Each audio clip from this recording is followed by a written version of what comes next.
do it is we will talk for 15 minutes with each academic, exclusively, and then open the floor to questions, and then we can go from there. And if Dr. Naguib wouldn't mind, I will start with her. Naguib.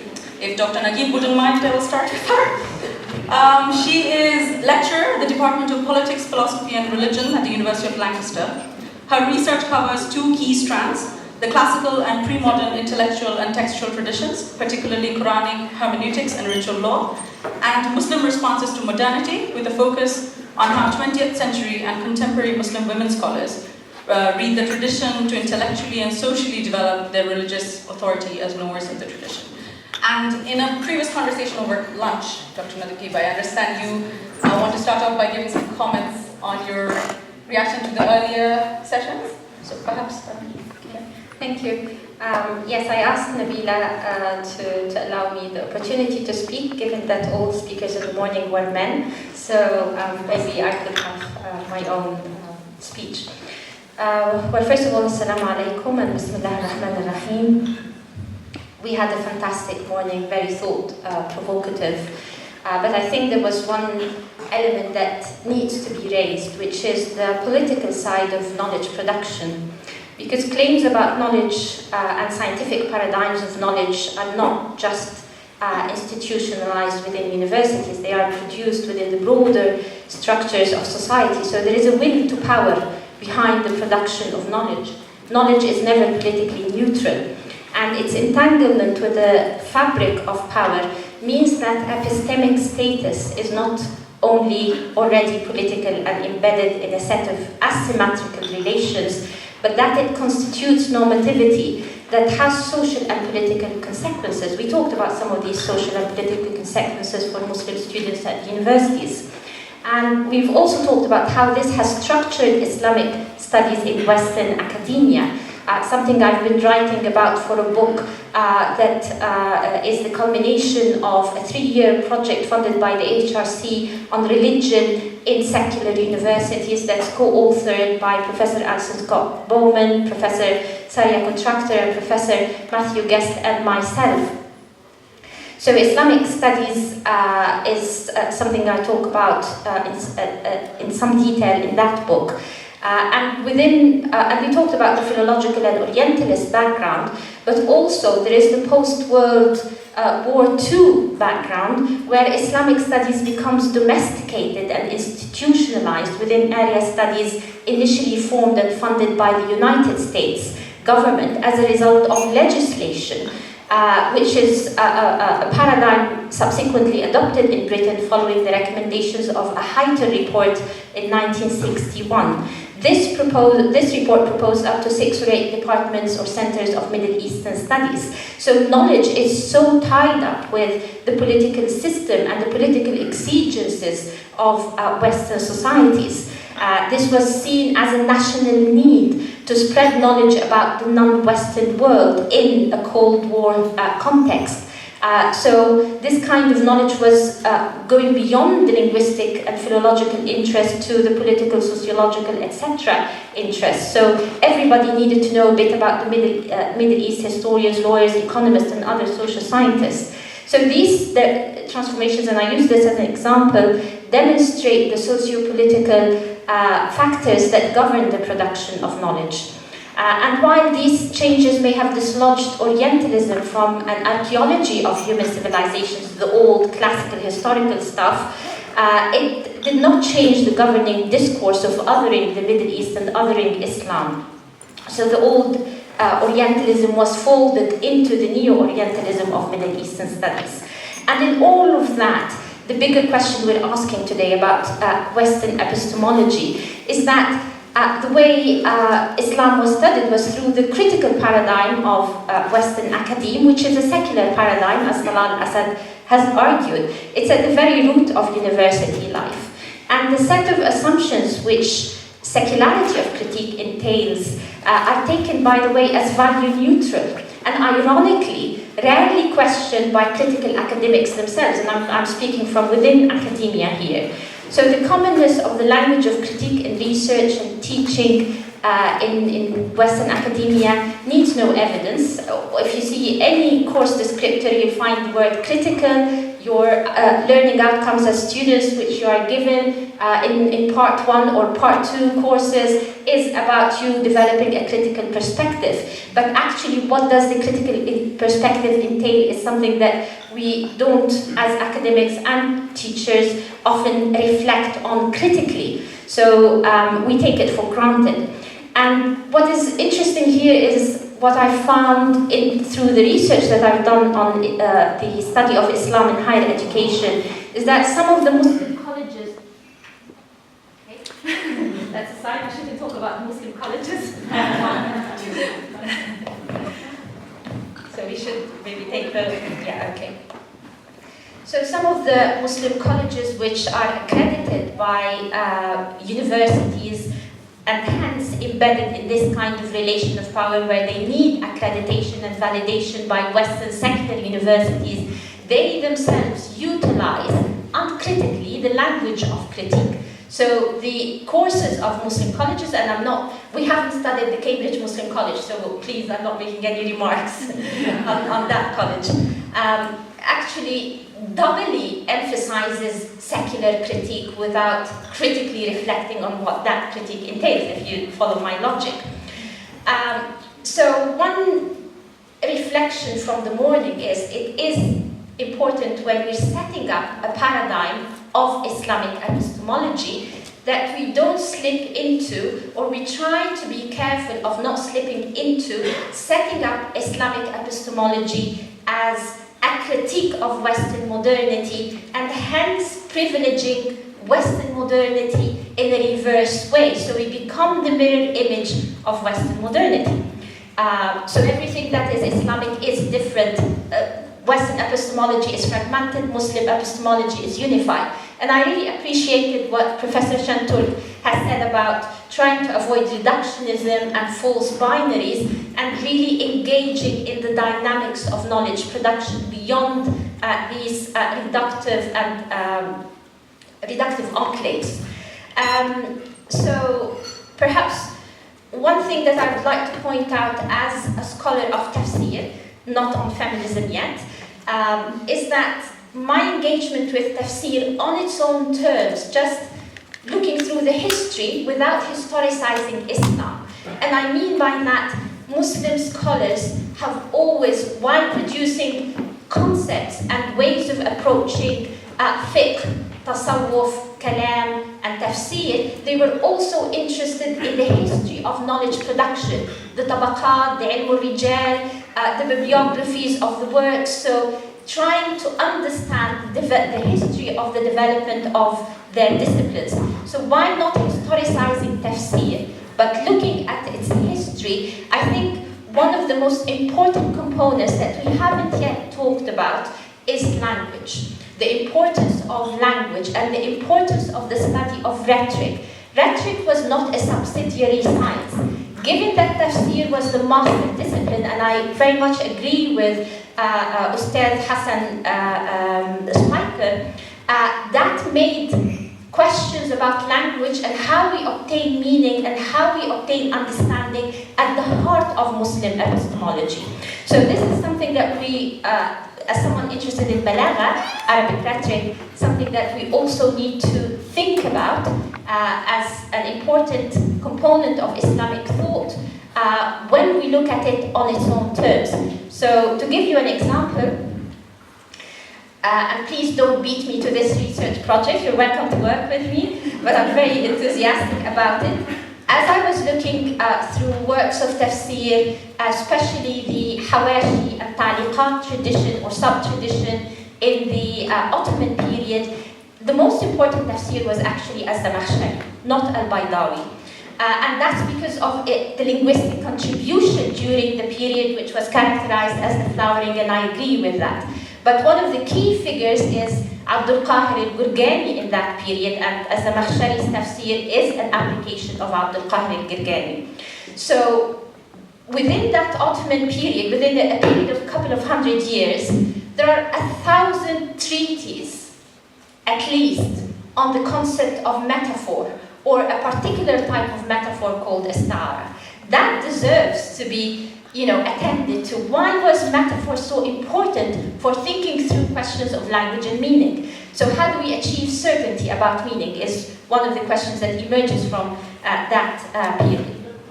Okay, so because we do have I'm sorry, I should so to come to conclude, and then we can talk about feminism in the Q&A as already agreed.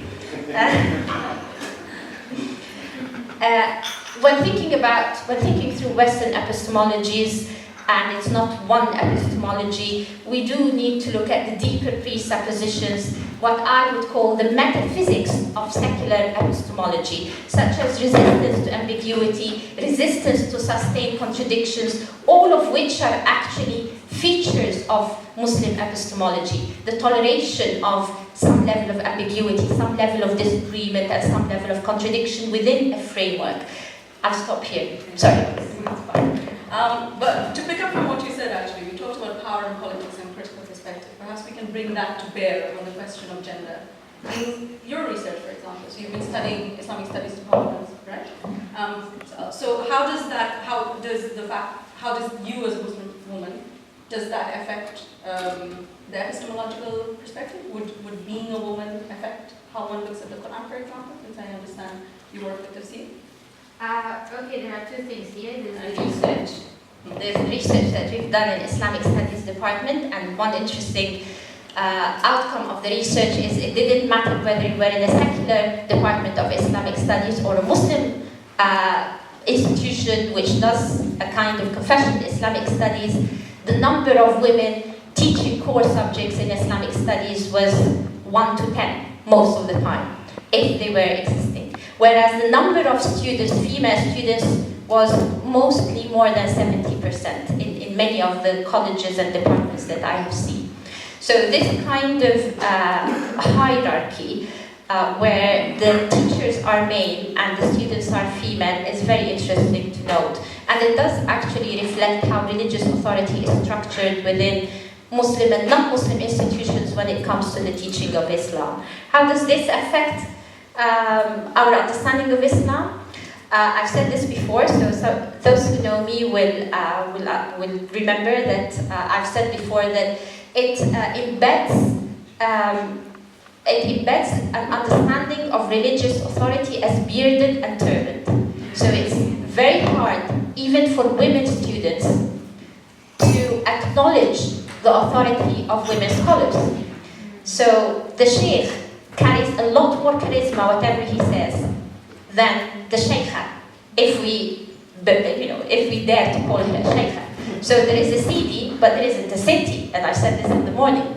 There is a sheikh, there isn't a sheikha, there is a mufti, there isn't a muftiya, so there are issues here that we need to look at. It doesn't need to be on the terms of liberal feminism, but we live in contexts which raise questions that we cannot escape from and will require us to be self-reflexive. When you say it doesn't need to be, though, shall we exchange minds with that? Yeah. When you say that it doesn't need to be in the context of liberal feminism, why would it not be in the context of liberal feminism? What would be the problem if it were? Okay, the problem with liberal feminism is that, from my perspective, is that it has turned into a dogmatic project. Mm-hmm. So it is not exactly an open way of thinking. There are, of course, revisions and self-critiques within feminism in general, and the discourse of the different waves and the rise of religious feminism, but it's still operating within the liberal paradigm largely. Because Marxist feminism is rather small. It has its metaphysics as well, such as the idea of patriarchy. So I'm interested in feminism, but when I look at it and I see that it uncritically applies patriarchy as an explanatory paradigm for everything, and from the historical data, I know this is not true. So I was in Istanbul for one beautiful month, and I lived in Iskudar on a street named after a woman called Daya Kadın. Kadın means woman. And I worked in a library which is named after a woman, Aisha Hammami Sokak.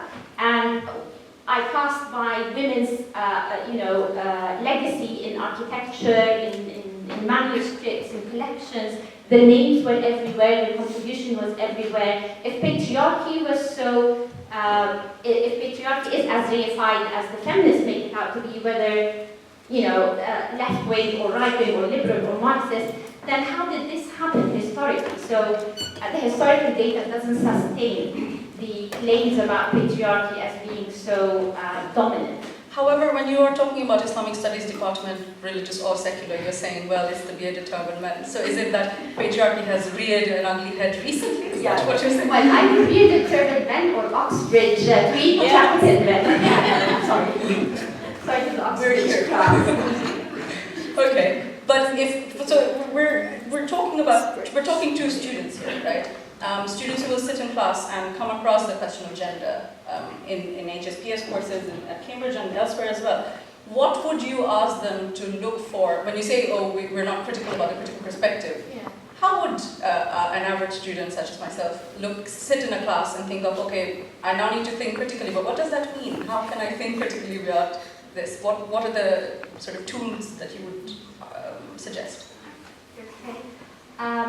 I again go back to what Professor Rajab Shanturk said about the connection between objective and subjective. So any teacher in any class, including me, will have an agenda. So some teachers, more than others, are clear about their agenda. So this is where I want to take you. This is what my presuppositions are. Because within the humanities, there is this admission now that humanities and social sciences that we're all positioned and situated in some way. So that's an opening. For the students, I would encourage them to reflect back the critique on me and on my agenda and my context. So in the sense that they test out my presuppositions in relation to what knowledge they are gaining from the course, from the readings, from the essay writing, and engage. So for example, I have this question which I've inherited in the first 5 years of my teaching at Lancaster University on a course introducing Islam. Can one be both Muslim and a feminist? So this was not a question that I framed. But students came to me saying, okay, I want to argue yes, I want to argue no. And I would say, you have the choice of arguing that it's neither a yes or no. So there is this third option. You can actually, if you want, also critique the question and write the essay critiquing the question. So I gave them these possibilities, and also the possibility of, critiquing how the question is framed. On the assumption that I framed it, but I didn't. So, but I found it an interesting tool, despite all my problematic, all the problematization that you can introduce to thinking about the way the question is framed. But it was an interesting tool to provoke them and stimulate their thinking, to critique how the university is trying to represent this subject. Does this answer your question? To an extent, and I think, unfortunately, this will be my final question to you, unless people in the audience pick up the baton later on, which is, if we just go with the example that you gave, when your students gave you the responses, their essays, I'm trying to ask you about the success of you trying to make them think critically. Did you feel they were able to? So in their answers, were they critical enough, or how were they critical? So just a practical example for the audience. Okay, so within academia there are limitations to what you can do with the students. So you can't give them an alternative vision. That's the problem. So what we teach is only ilm, not amal. So you can't educate them in the holistic sense. So there is always that downside. But you educate them, or you try to cultivate in them a kind of self-reflexivity that would create a kind of openness. So for example, another course that I teach is about human rights and ethics in Islam. And most of the students take for granted human rights as a default normative paradigm. So I try to help them use Muslim discourse to reflect critically on human rights, and to see how embedded they are in this normative paradigm. So all I can do within the classroom in a secular context is destabilize the assumptions and prejudices regarding Islam and open up the world that they adopt. But of course, in an Islamic education system, ideally, you can do a lot more. Yeah, thank you. It links back to something we heard in the previous session about there being a truth and current academia going like, wait, no, truth is in the church and it doesn't exist in academia. Thank you so much, Dr. Naguib. We'll move to Professor Mehmet Asutay. Thank you for coming over from Durham. Yes,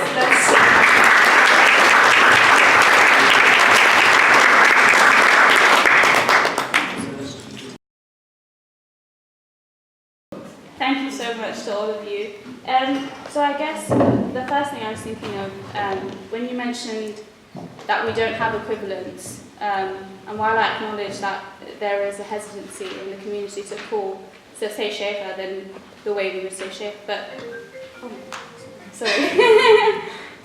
Do we need equivalents? Like, is that not a liberal feminist construct to demand equivalence? And I don't know, I feel like there's a hesitancy within our community to say, no, actually, we don't subscribe to any kind of feminism. And I think maybe reflecting back to what was said earlier about why is it that we have to leave our Islamic principles at the door, or our Islamic framework of mind at the door when we're thinking about academic things? Why is it not enough to say, actually, my Islam, my faith, the way I practice that informs my view of gender, my view of how I treat people in the world, and is that not enough?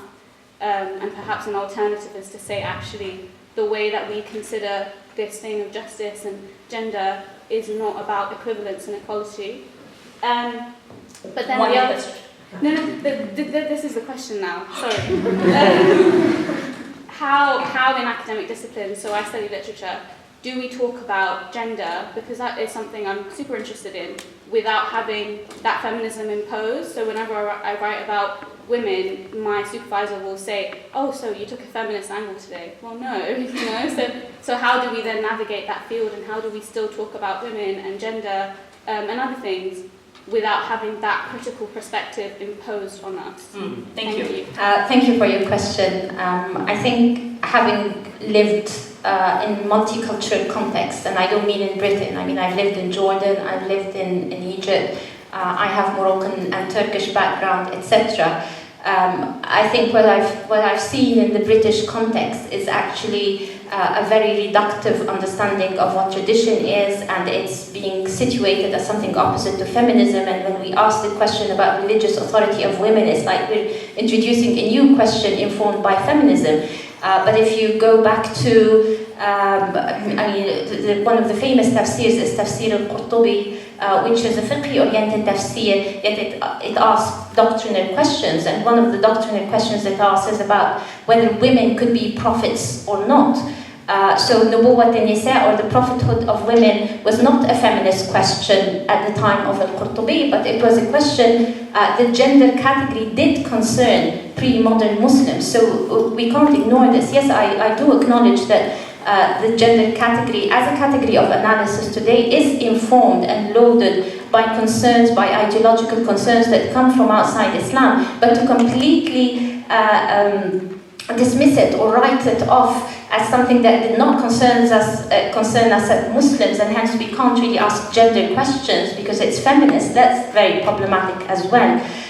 In terms of the embeddedness of these questions in our context, I think the more productive approach is to engage feminist theory, to expose where it fails, and to try to develop ideas from within the Muslim tradition. My problem with feminist interpreters of the Quran is that they are not grounded enough in the hermeneutics from within the tradition, which can be extremely rich and useful. So we're yet waiting for a mufassira of the Quran that is embedded in the tradition. We've had, in the 20th century, we've had some figures like Aisha Abdurrahman bint al-Shati, who developed an understanding of the human being as ontologically egalitarian and as connected with an idea of the humanity is actually predicated on the concept of bayan. And bayan in Arabic means both the Quran and the ability to interpret language specific to human beings, which is ta'lim al-asma, is not just language, it's the ability to interpret language conceptually, and also to